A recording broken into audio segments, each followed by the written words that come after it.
नमस्कार, जनता टीवी देख रहे हैं आप और मैं हूं आपके साथ रितेश कुमार गौतम। और बुलेटिन का आगाज करेंगे इस वक्त की बड़ी खबर के साथ। लखनऊ से आपको बड़ी जानकारी दे दें, यूपी एमएलसी के सभी प्रत्याशी निर्विरोध निर्वाचित हो चुके हैं।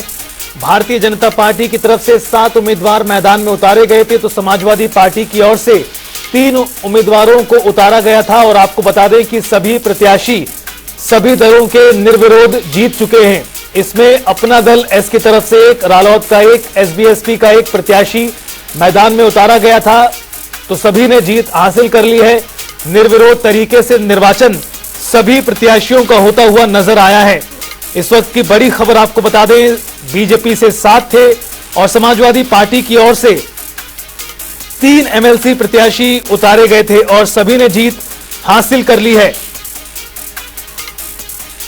सभी को निर्विरोध चुन लिया गया। अपना दल एस की तरफ से एक प्रत्याशी था मैदान में, रालोद की तरफ से एक और एसबीएसपी का भी एक प्रत्याशी था और सभी निर्विरोध निर्वाचित हुए हैं।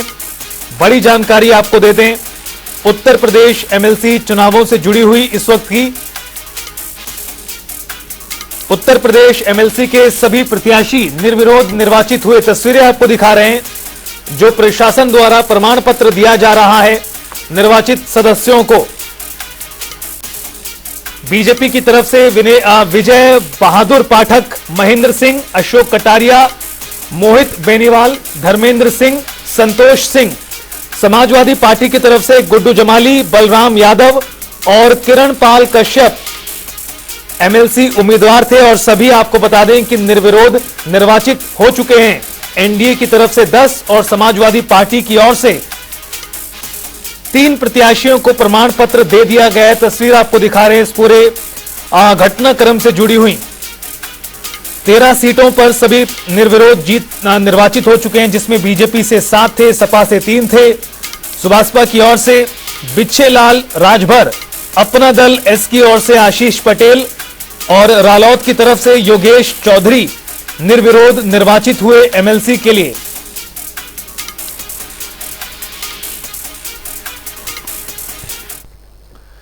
और रुकेंगे एक छोटे से ब्रेक के लिए।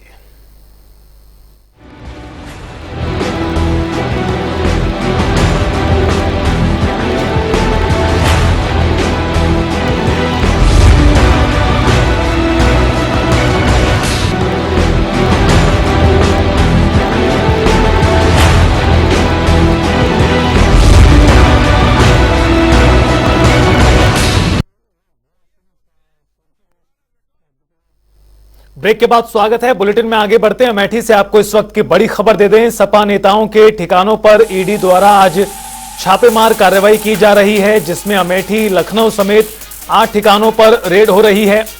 ईडी के कई अधिकारी घर के अंदर मौजूद हैं और घर के बाहर सुरक्षा देखने के लिए मिल रही है। कई अन्य ठिकानों पर भी चल रही है छापेमार कार्रवाई। इस वक्त की बड़ी खबर आपको बता दें, ईडी के कई अधिकारी घर के अंदर मौजूद हैं। जहां एक तरफ घर के अंदर अधिकारी हैं, तो दूसरी तरफ घर के बाहर सुरक्षा कर्मी तैनात किए गए हैं। और सुबह से ही यह कार्रवाई जारी है। अमेठी में सपा नेता के ठिकानों पर ईडी द्वारा छापेमार कार्रवाई। गायत्री प्रजापति के ठिकानों पर प्रवर्तन निदेशालय कार्रवाई कर रहा है। छापेमार कार्रवाई के तहत अलग अलग ठिकानों पर आज जांच पड़ताल की जा रही है। और आपको बता दें कि कई घंटों से पिछले ये कार्रवाई जारी है, जहां पर कई ठिकानों पर ईडी द्वारा आज रेड की गई है, जिसमें अमेठी के साथ लखनऊ और लखनऊ के अलावा भी अलग अलग ठिकानों पर प्रवर्तन निदेशालय द्वारा छापेमार कार्रवाई को अंजाम में लाया जा रहा है। अखिलेश सरकार के दौरान गायत्री प्रजापति मंत्री रहे थे और अब उनकी मुश्किलें बढ़ती नजर आ रही हैं इस मामले में, जहां प्रवर्तन निदेशालय द्वारा सुबह से ही छापेमार कार्रवाई को अंजाम में लाया गया है। और अमेठी से हमारे सहयोगी विनोद दुबे हमारे साथ जुड़ गए हैं। विनोद, सुबह से ही गायत्री प्रजापति के ठिकानों पर ईडी द्वारा रेड की जा रही है, कई घंटे गुजर चुके हैं, क्या कुछ जानकारी मिल रही है अब? जी बिल्कुल, इसमें आपको बता दूं कि अमेठी में सपा कैबिनेट मंत्री रहे गायत्री प्रजापति की मुश्किलें कम होने का नाम नहीं ले रही हैं। आपको बता दें कि लगातार उनके ठिकानों पर ईडी के छापेमारी चल रही है। सुबह 8 बजे लेकर अभी तक लगातार छापेमारी चल रही है। अभी तक कोई परिणाम निकल के सामने नहीं आया है। अगर सूत्रों की माने तो जो है महाराज जी उनकी जो पत्नी है उनकी तबीयत भी बिगड़ गई है। ईडी के द्वारा जो कुछ गेट थे सारे तोड़वाए गए हैं। सारे तोड़वाने के बाद जो है उसको देखते हुए महाराजी देवी जो उनकी पत्नी है मंत्री जी की उनकी तबीयत बिगड़ती हुई नजर आ रही है। तो ऐसे में डॉक्टर को बुलाकर उनका इलाज करा गया है। लेकिन अभी तक ईडी को अहम सूत्र जो सूत्र हैं अहम सूत्र मिले हैं, लेकिन अभी तक कोई निष्कर्ष निकलते सामने नहीं आ रहा है। विनोद, आखिरकार क्या कुछ ये पूरा मामला है जिसको लेकर कार्रवाई की जा रही है, इसको लेकर भी थोड़ा जानकारी दें।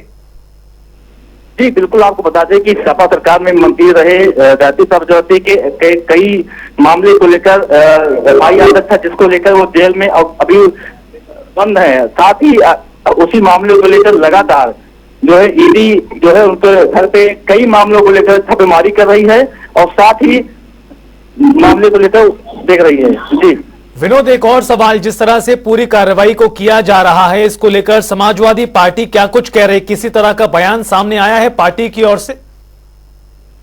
जी बिल्कुल, इससे आपको बता दें कि समाजवादी पार्टी की बात करें तो अभी तक कोई भी समाजवादी का नेता सामने नजर नहीं आया, ना कोई इस मामले में सरकारी बयान सामने आया है। लगातार ईडी उनके घर में है, जहां पर महाराजी देवी और उनके बेटे अनुराग और उनके जो है एक सगी संबंधी छोटी देवी है, उनके घर पे लगातार छापेमारी चल रही है और ईडी लगातार छापेमारी कर रहा है। अभी तक कोई भनक निकल के बाहर नहीं आ रही है।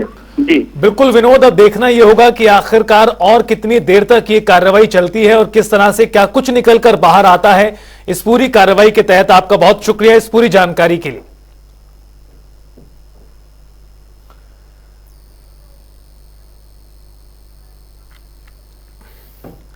तो बड़ी खबर, अहम जानकारी, गायत्री प्रजापति के ठिकानों पर ईडी द्वारा रेड की जा रही है। 8 ठिकानों पर छापेमार कार्रवाई को अंजाम दिया जा रहा है। ईडी के कई अधिकारी घर के अंदर मौजूद हैं और सपा सरकार के दौरान कैबिनेट मंत्री रहे गायत्री प्रजापति, जिनकी मुश्किलें बढ़ती नजर आ रही हैं। तौकीर किदवई हमारे साथ जुड़ गए, हमारे सहयोगी। तौकीर, अमेठी के साथ लखनऊ की बात करें या फिर अन्य ठिकानों की बात करें, गायत्री प्रजापति की मुश्किलें लगातार बढ़ती नजर आ रही हैं। सुबह से ईडी की रेड हो रही है, क्या कुछ जानकारी मिल पा रही है इस छापेमार कार्रवाई को लेकर? और देखिए, ये पूरा मामला खनन को लेकर है। जब समाजवादी पार्टी की सरकार में गायत्री प्रसाद प्रजापति खनन मंत्री थे, उस समय के मामले को लेकर इस पूरी जांच शुरू की गई थी। ईडी और सीबीआई की कंबाइंड ये ज्वाइंट जांच चल रही थी। इस पूरे मामले में फिलहाल आज सुबह से ही ईडी की टीम कई ठिकानों पर पहुंची है। लखनऊ और अमेठी सहित 13 ठिकाने हैं, जिसमें दिल्ली और मुंबई के भी कई ठिकाने ऐसे हैं गायत्री प्रसाद प्रजापति के, जिसको लेकर जांच चल रही है। फिलहाल इस पूरे मामले को लेकर माना जा रहा है कि नए खुलासे होने की आशंका है और ये भी माना जा रहा है कि आने वाले समय में गायत्री प्रसाद प्रजापति की मुश्किलें और बढ़ सकती हैं। चलिए, बहुत शुक्रिया तौकीर इस पूरी बातचीत और जानकारी के लिए। और रुकेंगे यहां पर एक छोटे से ब्रेक के लिए।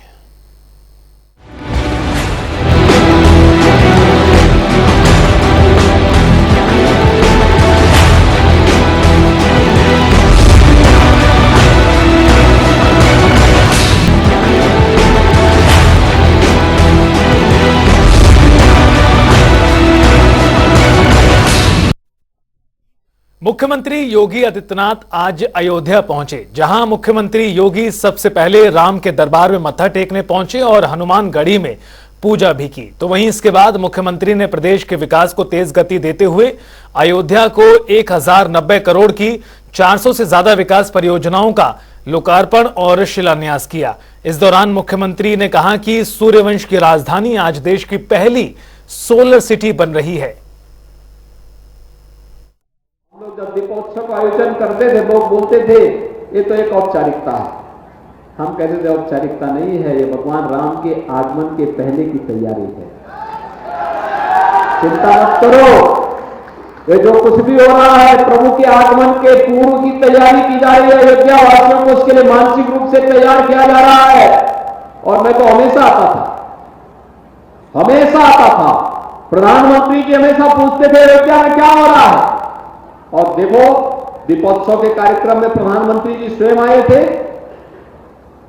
इस वर्ष तो 54 देशों के राजदूत भी आए थे। नया घाट, राम जी की पेड़ी, क्या भव्य और दिव्य रूप में हम सबके सामने है। कोई कल्पना करता था ऐसे होगा? राम पथ, भक्ति पथ, धर्म पथ, कोई सोचता था ऐसा होगा? और टेढ़ी बाजार से जो फ्लाईओवर बने हैं, मल्टी लेवल पार्किंग बने, कोई सोचता था अयोध्या में ऐसा होगा? एक भी व्यापारी उजड़ा नहीं, सबका पुनर्वास हुआ और सबका व्यवसाय भी कई गुना बढ़ा। जब मैंने वेद प्रकाश गुप्ता से पूछा अपने विधायक जी से, मैंने कहा क्या जब लोग हम सड़क चौड़ीकरण कर रहे थे तब लोग कुछ विरोध कर रहे थे और आज उनका व्यवसाय कितना हुआ? उन्होंने कहा 50 गुना बढ़ चुका है, 50 गुना। भाइयों बहनों, ऐसे ही प्रगति होती है और आज अयोध्या को कुछ नया देने के लिए आए हैं। लगभग 1100 करोड़ रुपए की परियोजनाएं और इसमें भी सबसे महत्वपूर्ण परियोजना है 40 मेगावाट के सोलर प्लांट का उद्घाटन और 40 का शिलान्यास। आप सोचिए, ये सोलर सिटी, अयोध्या तो सूर्यवंश की राजधानी थी। भगवान राम तो सूर्यवंश में पैदा हुए थे और सूर्यवंश की राजधानी देश की पहली सोलर सिटी बन रही है। इसकी भी मैं बधाई देने के लिए आज आपके पास आया हूं।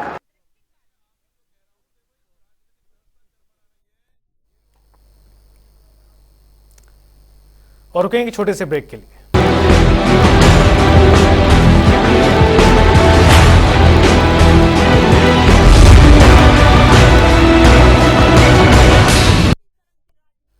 ब्रेक के बाद स्वागत है। रामलला के दर्शन के लिए भारतीय प्रवासियों का 51 सदस्य प्रतिनिधिमंडल आज लखनऊ पहुंचा है।